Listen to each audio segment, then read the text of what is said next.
With 6 games left in this regular season, you may be thinking, why should I bother watching the Rangers? And I got 6 reasons why you should tune into these final 6 games.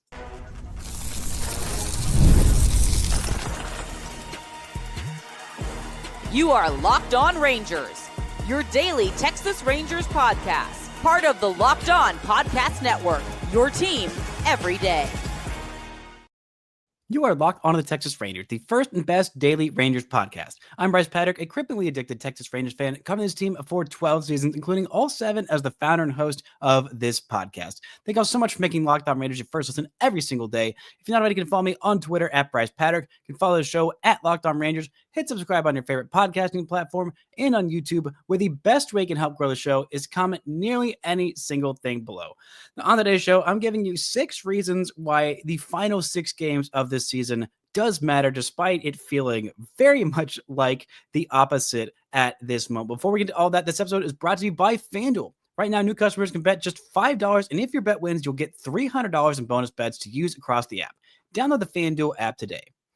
Now, as I was sitting here on this final, or I guess before the final, right after the final off day of the season, thinking, oh boy, all right, we got less than 1 week left of this season. There are 6 games remaining. The Rangers are riding a 7-game losing streak. All hope is lost for the postseason. And so it'd be very easy to think, yeah, why bother?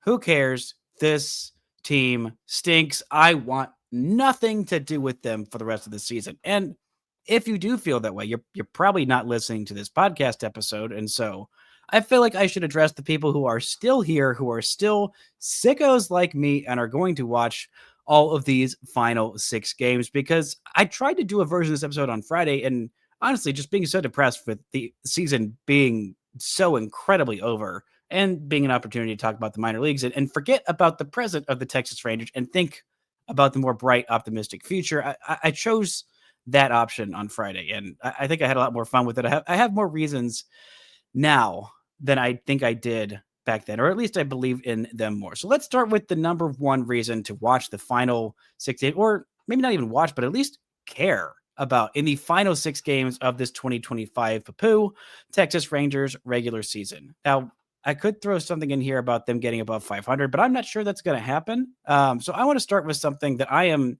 very intently watching every game, but especially these final 6, is Wyatt Langford's final 6 games of his sophomore campaign. Now, this kid is just 23 years old. He was drafted 2 years ago. 2 years ago, and he is already, at this point, a 5.5 win player in just 133 games. In his season average for 162, when you combine what he did last year, what he did this year, across the course of 162, he's a 5.7 WAR player over these last 2 years, nearly already 10 career WAR. And he hasn't even turned 24 yet. This kid is absolutely exceptional defensively, offensively, on the base pass, already at such an incredibly young age. And I really think he's only going to get better. He has come up big in so many clutch moments in his rookie year. He's had some big moments this year. He has just been consistently really darn good. I mean, he's had his ups and downs this year. The downs haven't lasted as long, which shows he's learning, which shows he's growing and improving. Last year, I mean, the slumps really lasted like multiple months. When he got off to a pretty slow start, he found his stride in June, then really struggled for July and most of August, then finished out incredibly hot. This year, he has been much better at not letting those slumps last a really, really long time. He has had some great months, including that first half. He's gotten better in the second half than he was in the first half. 57 games in the second half. He's got an OPS nearly 60 points higher than what he did in the first half. I guess 54 points higher, if you want to be precise. The on-base percentage has gotten a whole lot better. The slugging is, well, exactly the same. It's 50 points higher on the on-base percentage, 55 points higher on the on-base percentage, and pretty much equal on the slugging and the batting average. In that second half, the walk rate has been fantastic, and I want to see if he can cut down on these strikeouts. I think that is the next big step for Wyatt Langford. Basically 2 things, because there's 2 things that I think he needs to do a little bit better of a job next year. He needs to be better against off-speed stuff. He has been not very good against changeups this year or splitters. He has had just a really, really high whiff rate on the changeup this year, 48%. So nearly half the time that he's swinging at a changeup, he's swinging and missing. That's too much. The strikeout rate is at 52.9%. So he's taking a lot of called third strikes. He's done that on not just changeups this year, but I mean, most of the change or the times he gets called strike three on a sinker, it is, or most of the time he strikes out on a sinker, it is a called strike three. He has been incredible against that pitch. He has been incredible against fastballs this year. He's been much better against sliders this year. Last year, he was really bad against sliders. He's gotten much better this year against the slider. He's been much better against the sweeper. He's been pretty good against all kinds of breaking stuff this year. It's really off speed that has given him trouble. He's been fantastic against fastballs this year. The numbers weren't great overall. The expected numbers had him being much better against fastballs last year than they do this year. Even this year with what he's doing, he's hitting, he's slugging 523 against forcing fastballs this year. And the expected numbers are even better. I mean, the expected slugging is 30 points higher against fastballs this year. So if he can just improve against changeup, do a little bit job of having a better two-strike approach of not just taking all of these close pitches, doing a better job of fouling off the close pitches and striking out less, then I think he's going to make that leap next year. I mean, his walk rate is in the top 10% of baseball. The outs above average is in the top 3% of baseball this year. That's crazy. That's crazy. This guy has so little time playing the outfield. And a certain publication, Fangraphs, had him as a 30 grade potential defender. They had the ceiling of him being a DH only type player, which felt disingenuous and silly at the time. But there's a long way to go. I mean, starting in 2024, the thing that was possibly going to keep him out of the big leagues, although there was actually nothing that was going to keep him out of starting the year in the big leagues, is his defense. And it was a legitimate concern. I mean, he did not have that much time as a full-time outfielder. He went into college as a catcher. He didn't really play at all his freshman year. He played 4 games, and then he played 2 years as an everyday outfielder in college. Then he had, a couple of games, 40 or so in the minor leagues in 2023 after he got drafted, and then boom, immediately called up. And now he is an incredible defender, both in center field and in left field. So if we can really just take that strikeout rate, that swing and miss rate, and just pull it down just a little bit, then that will make him an even more incredible player. And even if he doesn't, this is already an incredible player, a 2020 guy at 23 years old with a 345 on base percentage while playing incredible defense, being an exceptional base runner. That is a really darn good player. Even if he doesn't get better, this is a 5.5 win player. That is an all-star caliber player. And, he was borderline of making the all-star team. I thought, it was maybe a little bit of a robbery of him not making the all-star. It's much easier to say that in hindsight with how well he's done in these last couple of months, or especially in August. But this is an incredible young player who the Rangers are going to have for at least 4 more seasons, hopefully many, many more seasons besides the next 4. And I am incredibly excited to watch what he's going to do for the final 6 games of this season, because the first 133 that he's played so far this year have been awesome. The next thing I'm looking at for the rest of the season is, can Josh Smith finish the year with an OPS north of 700? I mean, that's the one statistical marker that I'm looking at right now for him. He's got a 696 OPS on the year, still 5% better than league average,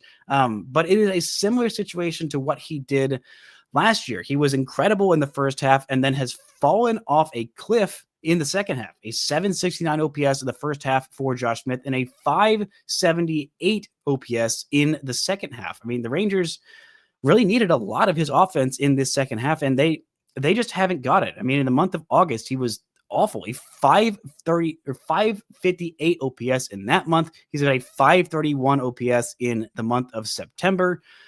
And he has really faded down the stretch for the second consecutive year. I mean, I don't know if this is an everyday player. I don't. I think at this point, you kind of have to decide maybe he's an everyday player in the first half, and then in the second half, you transition him into that kind of super utility role and, maybe make him ride the bench just a little bit more. But at this point, I'm just a little bit concerned about what I've seen for 2 consecutive years with Josh Smith really falling off in the second half. And I don't know how much we are going to see him as an everyday player next year, because there are a lot of guys on this roster that deserve to be everyday players. Coming up, we're talking a little bit about these little rascals, a little bit about a couple of starting pitchers I am keeping a close eye on their final spot, and more right after this. This show is brought to you by Nutrafol. You've probably seen a million ads for hair growth products and thought, sure, like that actually works. There are so many products out there, and it's hard to know which ones are actually going to do anything. That's why you should give Nutrafol a closer look. Nutrafol is the #1 dermatologist recommended hair growth supplement brand, trusted by over 1.5 million people. And it's not just hype. This is a supplement clinically tested that targets the root causes of thinning and shedding with a proactive approach. Whether you're at work, out with friends, or even just getting ready in the morning, Nutrafol gives you more confidence in your daily routine. I love that Nutrafol is simple to add to your day. It's 4 pills with a meal, no prescription needed. It's easy, and you can feel good about knowing Nutrafol is NSF certified and backed by peer-reviewed studies. See thicker, stronger hair with less shedding in just 3 to 6 months with Nutrafol. For a limited time, Nutrafol is offering Locked On MLB listeners $10 off your first month subscription and free shipping when you go to Nutrafol.com and enter promo code LOCKEDONMLB. That's Nutrafol.com, promo code LOCKEDONMLB. Shout out to the everydayers making Locked On Rangers your first listen every single day. On tomorrow's show, I'll be talking about this first game in the final home series for the Texas Rangers. It is going to be Patrick Corbin versus Matthews of the Minnesota Twins, who has an ERA of 6. So hopefully that works out in the Texas Rangers' favor. I'll probably do a little bit more of a broad picture overview of what Patrick Corbin has given these Texas Rangers in 2025, because while the Rangers they're not making the postseason this year, it is not really on Patrick Corbin by any means. The #3 thing I'm watching in these final 6 games is, of course, my baby Vandy boy, Jack Leiter. He will make his final start of the season. I'm assuming on either Friday or Saturday of this weekend on the road in Cleveland, and what will be a big game for those Cleveland Guardians. He has been really good this year, especially for a rookie, but not just for a rookie. He's just been really good. I know he has a baseball reference WAR of 0.1, so just barely better than a league replacement player, but he is so young. He has been doing so well. It has been so long. He's not as young as he once was, but the progress that he has made this year from where he was in years past, heck, just last year or even 2 years ago, how much farther Jack Leiter has gotten this year. He's overall at just shy of 150 innings. I think if he gets, I know if he gets 5 1/3 innings in his last start, he will get to that 150 inning plateau. And if he can keep the ERA down below 4, if you make 29 starts, you throw 150 innings, and you have a sub-4 ERA as a starting pitcher and a rookie, that is a really, really good year. This is the most that Jack Leiter has pitched in his professional career, heck, in his life. This is by far the most amount of starts that he's made and the most amount of innings that he has pitched in a single season. He made 20 starts in 2023, going 85 innings. At that point, he threw 110 innings at Vanderbilt back in 2021. This is, I believe, the first year. No, it's the second year in a row that he has gone more than 100 innings. He threw 102 or so innings last year combined between Round Rock and the major leagues, through 35 2/3 in the big leagues, 77 in Round Rock in 2024. And that's even with him taking a little bit of time off to rework some things in 2024. This year, he has been fairly consistent. He has been significantly better in the second half than he was in the first half. I've loved seeing Jack Leiter progress, seeing him add this kick changeup, seeing him add the sinker, seeing him add good velocity, not just adding velocity for velocity's sake, but just adding velocity that works. In the second half, he's made 12 starts. He's a 3.36 ERA, more than a full earned run, better than what he did in the first half. Seeing him get better with the strikeout rate, it has been 2 Ks per 9 better than it was in the first half. The walk rate has gone down pretty significantly, only 28 walks in 64 innings versus 38 and 80 in a third innings in the first half. I mean, he has been better at run prevention. He has been better at not allowing as many home runs. He has been better at just pitching aggressively and effectively. And for a young starting pitcher that is going to be part of this Rangers team for quite some time, this is a massive development. This is not just a back end rotation homegrown starter. This is at least a mid rotation to possibly, when he's on his game, a number 2 starter. If things work out, he's still 25 years old. He doesn't turn 26 until this offseason. But this is a massive, massive leap forward for a young Texas Rangers prospect who looked like he was stalling. This was the Rangers' number 2 overall pick. Number 2 back in that 2021 draft. And there were quite a few other talented players that maybe the Rangers could have gotten, and them being aggressive and going and getting a guy who looked very polished. I mean, when Jack Leiter got drafted, a lot of people, myself included, thought this is one of the most polished pitchers coming out of the draft since basically David Price. That was the thought, that this guy was someone that the Rangers couldn't screw up. It looked like this was a surefire slam dunk, at least pretty good starting pitcher in the big leagues. And for a couple of years early on in his development, it looked like the Rangers were screwing it up. It looked like, oh boy, he's making the same mistakes. He's not getting better. He's doing the exact same thing, what looked like for 2 years, and he is not changing, growing, and developing. I mean, you can have some struggles in the minor leagues. That's fine. That happens. That's actually good for you to struggle in the minor leagues. This is the first time that he'd really struggled, I'm sure, since he picked up a baseball. I mean, this kid has been one of the best players on the field ever since he started playing baseball, whether it was in high school, travel ball, at Vanderbilt, he was dominating guys. He got to Double-A Frisco and said, oh boy, I'm actually not the best player in this league. I'm not even the best player on my team. Wow, this is a different thing. And just seeing him learn, grow, and develop and struggle, learn how to get out of those struggles, seeing him progress in learning how to work through things at the big league level this year, it has been such an encouraging sign, not just for this year, because, I mean, we could have seen Jack Leiter in a postseason game at some point this year had he not, pitched so terribly in that last game against Houston.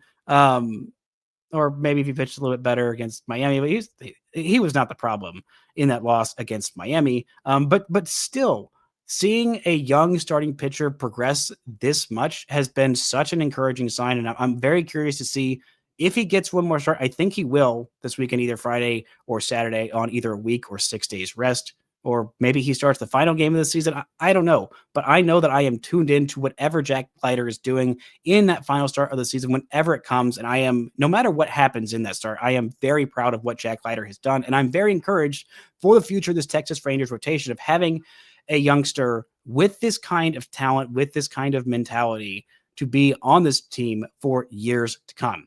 The number 4 thing I'm looking at from now until the end of the season is, are these little rascals going to stick around? Are they going to establish themselves as, we are going to be a part of the conversation of who makes the opening day roster in 2026?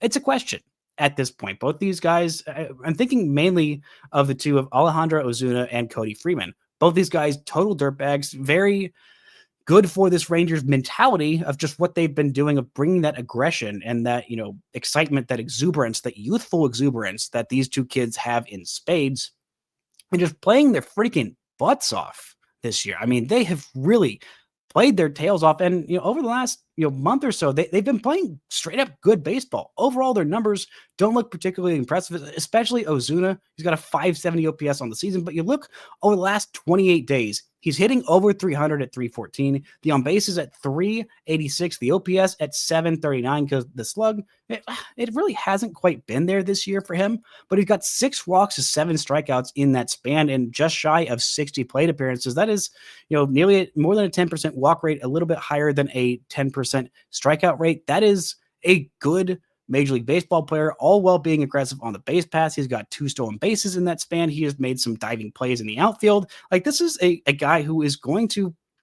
fight for one of those final roster spots in 2026. It's going to be between him and Josh Smith and Zeke Duran and also Cody Freeman, who over the last week or so, over the last week, he's got an 806 OPS. You look over the span of the last 2 weeks, 11 games in that span, 6 RBIs. He's got 3 walks to 6 strikeouts, and on base in the 330s, slugging over 400 in that span. I mean, this guy has been legitimately good. Not just scrappy, fun, feel-good story. Like, he's been legitimately good. Both these guys over the last month or so have been legitimately helpful, good baseball players coming up with some clutch hits, some clutch moments, some inspiration, and not just that, but energy and aggression that this team did not have all year. They are a big part of the reason that the Rangers didn't just go quietly into that good night and had that stretch where they did give us some hope, where they did play really darn good baseball for the stretch of a couple weeks and swept the Milwaukee Brewers. I mean, at a time where the Brewers, are still fighting for their playoff seeding, still fighting to have that top seed in the National League. And this team had a big help from them. And same with Michael Hellman. He's kind of fallen off over the last week or so, basically since that winning streak. I mean, Hellman has lowered his OPS on the season from it was the 950, 960 range to 801 at this point, but he does some things very well. He is a very good defender in the outfield. He hits left-handed pitching very well. He pulls the ball in the air very, very well. I mean, one of the best in baseball at that. He's also an elite speed guy. I mean, truly top 3% in Major League Baseball in terms of his sprint speed. These are helpful guys who will be fighting for roster spots in 2026. And even if they don't make the opening day roster, I think they're definitely going to factor in 2026. Now, maybe not to the degree in the biggest spots like they have this year. You're maybe hoping or expecting. Maybe they take that step forward and they become just more competent, consistent performers at the big league level than they have been this year. But yeah, they are helpful guys. And one little sub thought that just doesn't count of one of the 6 things, maybe add it as a 7th. Can Zeke Duran hit his first home run of the season? The fact that he is at nearly 200 plate appearances, 197 on the year, and he doesn't have a home run, that is deeply confusing for a guy who has incredible bat speed, very, very strong wrists, and should be able to pop one over the fence. We'll see if he can do that. How much playtime he gets in these last 6 games, I don't know, but I'm definitely keeping an eye on will Zeke Duran hit at least 1 home run this season. Coming up, we're going to talk a little bit about another starting pitcher and some big bats who need to feel good about themselves in these final 6 games. All that and more right after this. This show is brought to you by FanDuel. The NFL season is here, and FanDuel is making sure you're ready for kickoff with a can't-miss offer. Right now, new customers can bet just $5, and if your bet wins, you'll get $300 in bonus bets to use across the app. They've got all kinds of different ways to get in on the action. Looking at some World Series odds right now, and I don't think we're going to see these Texas Rangers on here. Right now, the Philadelphia Phillies with the best odds to win the World Series at plus 430, higher than the Dodgers at plus 500. Mariners, the best odds in the American League. Man, they have been just red hot as of late, plus 550. And down there at the very, very bottom with plus 100,000 to win the World Series is the Texas Rangers, tied with the San Francisco Giants and the St. Louis Cardinals, both of whom are somehow still in the race to make the postseason. Go check out all the action. Download the FanDuel app today by visiting FanDuel.com to get started. That's FanDuel.com to place your first $5 bet.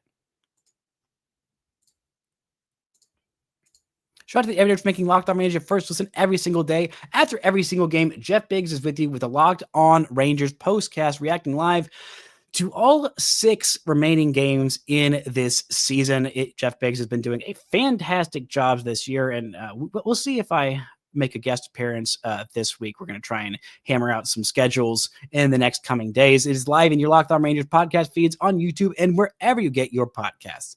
The number 5 thing I'm looking at between now and the end of this season in these final 6 games is Jacob deGrom, not Jack. I already talked about Jack. Jacob deGrom's final start this season. How long will he go? Can he get that ERA on the season down below 3? He is right now sitting at 3.01. in terms of his ERA on the year. 29 starts. He will make his 30th of the season. I think he will get to 170 innings at this point. He could get his team leading 13th win. He is going to lead the team with 12. I don't think Nathan Eovaldi is coming back to go and tie him in one of these final 6 games where the Rangers have almost pretty much no hope of making the postseason. But just what is the final line going to look like for Jacob deGrom? He was an all-star for the first time as a member of these Texas Rangers, bouncing back for what will be 30 starts after not making more than 12 since 2019. It has been such a long time, and I've talked about it ad nauseum this year. And while it's been a struggle these last couple of games, I mean, against the Mets, he was good, but in his last start against the Astros, heck, in his last 2 starts against the Astros, he just wasn't good enough. In 2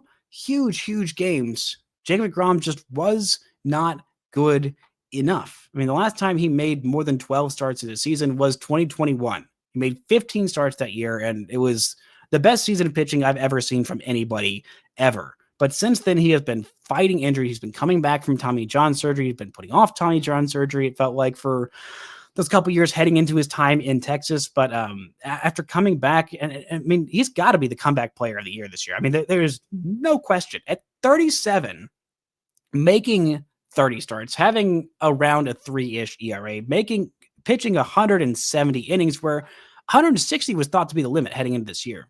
And he's just been healthy. He hasn't had to spend any time on the IL. He is going to lead this team in innings pitched by, I think, at least maybe 20, depending on how much Patrick Corbin throws in his start tonight. But doing all of that at the age of 37 years old shows why this guy is a freaking boss, why this guy is so darn good, so darn special. And just watching every Jacob deGrom start is absolute magic. Like, I absolutely am living for every Jacob deGrom start. It is a joy. It is a pleasure. It is an absolute treat to watch this guy be a member of the Texas Rangers and to go out and pitch like this. Granted, he's not sitting at 137 miles an hour on the fastball, throwing 120 mile an hour sliders like he was back in 2021. But still, this guy is so freaking special. And because he's 37, because he is, up there in age, I don't know if I agree with throwing him out there for one last start. If he wants to go out there, make the 30th start of the year, seal up his comeback player of the year award, fine by me. Just be careful. Also, don't get him hurt heading into next year. I mean, this is such a failure of a season, not just because they made the postseason, because they had a fully healthy Jacob deGrom, and they wasted it. They completely wasted it this year. But, he's still out there. He's still pitching. It is still incredibly fun to watch, no matter how incredibly frustrating this offense or this bullpen have been this year. Watching Jacob deGrom go out there and just dominate guys at 37 is a freaking treat to watch. And I can't wait to watch him do it at 38 next year.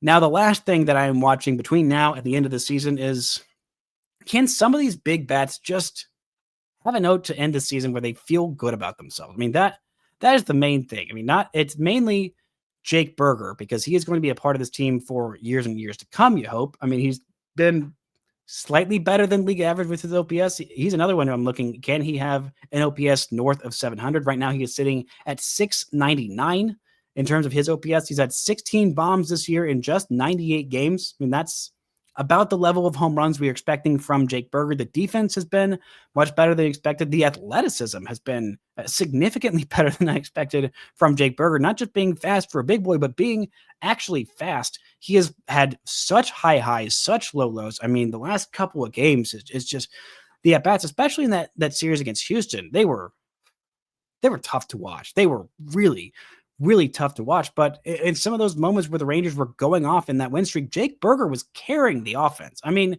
that 2-homer game against Freddie Peralta, that was incredible stuff. Truly incredible stuff. And the fall off just happened so incredibly quickly. I mean, the guy has spent time in the minor leagues this year. He had so many different IL stints. Just Get this guy healthy next year. Get this guy feeling good about himself heading into the offseason. Same with Jock Peterson. This guy also, unless he has a couple of incredible games with Rangers, get some wins that he really contributes there, he's going to have a negative WAR on the season. He's going to have an OPS below 650 almost assuredly. His OPS plus is at 79. His OPS on the year is 611. He's hitting just 180.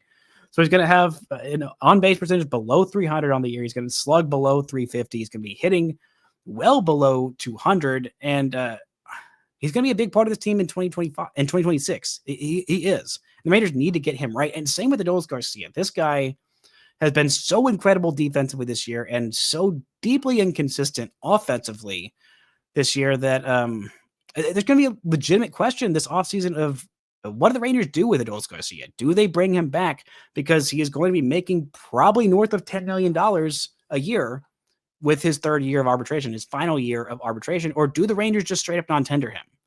That would be tough. That would be tough for the Rangers to non-tender a guy who's going to have a 2.5 WAR season this year, just mainly because of what he did defensively. Offensively, he's still incredibly streaky. When he is hot, he can carry an entire offense. He is an incredible postseason performer. He is just such a heart and soul member of this team, providing that offensive spark and that emotion that a lot of these guys do not have. And heading into postseason, I know what Adolis Garcia has done this year, but if the Rangers were heading into a postseason series, no matter what he had done on the regular season, I would much rather have Adolis Garcia on that roster than not. I know it's been really tough to watch. He hasn't done a whole lot offensively over the last week or so since coming back from that quad strain. But you got to remember, he is also coming back from a quad strain where he should still be on the IL. Like, he still is very much not fully recovered from that quad strain. So it makes sense why he hasn't hit any home runs since he's been back from that quad strain. It made sense why he wasn't able to dominate in Houston like he normally does, why he didn't even start every single game in Houston like he normally does. But these guys like Jake Berger, like Jock Peterson, like Adolis Garcia, heck, even lump in Josh Young in that mix, they need to feel good about themselves heading into this offseason so they can come back in 2026 rested, refreshed, with a normal offseason, hopefully fully healthy, hopefully fully ready to be at least the average back of their baseball card version of themselves like we expected in 2025. Because had they been that this year, this Rangers team is just sleepwalking these final 6 games into not only winning a division, but at the very least, making a postseason spot. And hopefully we can see them, we could have seen them knocking off Houston out of a postseason spot. Maybe we'll end up seeing Cleveland do that in these final 6 games. But those are the 6 things that I am watching between now and the end of the season. It may not be the final 6 games that we expected, that we hoped for, but no matter what's happening with your baseball team, there are always reasons to get excited and to watch. That's going to do it for today's show. Thank y'all so much for listening and subscribing. And until next time, don't forget to enjoy baseball.